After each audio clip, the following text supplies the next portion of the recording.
Excellencies, ladies and gentlemen, good afternoon. I was delighted when I got to know about your event, which boldly emphasizes the importance of surgery as one of the key interventions to achieve universal health coverage. Universal health coverage is simply incomplete without access to surgery.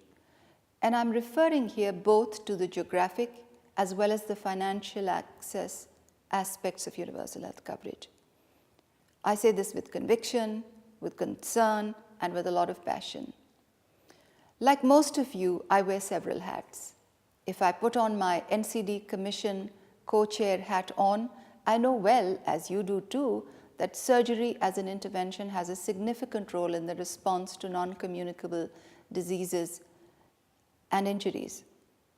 One of my several other hats involves overseeing an access to surgery program called Heart File Financing in my country. On a daily basis, I hear stories from my teams and volunteers of osteoporotic elderly women with broken hips who would be taken away from the hospital bedridden and crippled for life if someone didn't pay for the needed nail to fix the joint.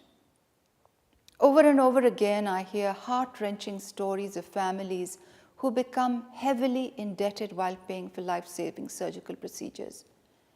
Imagine a laborer with a broken leg waiting for a family member to sell a cow back in the village to pay for the operation, or parents who have decided to forego heart surgery of their child because they know how high the opportunity cost is and what a life of further impoverishment this will lead to.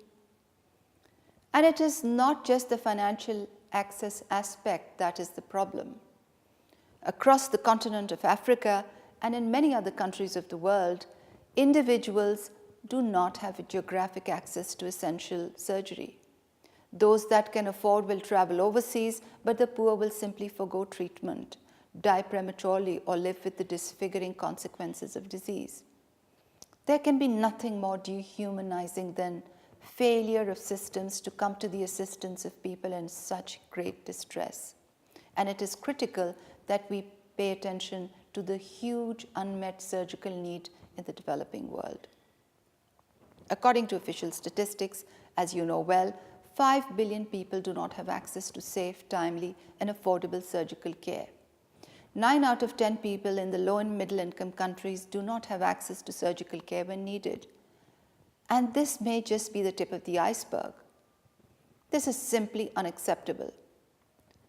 Let us recall that in 2015, the World Health Assembly Resolution 6815 was passed unanimously by the member states. The resolution called for strengthening of emergency and essential surgical care and anesthesia as an important component of universal health coverage. We must make sure that we pave the way for translating these commitments into action at this seminal meeting. I thank you for your attention.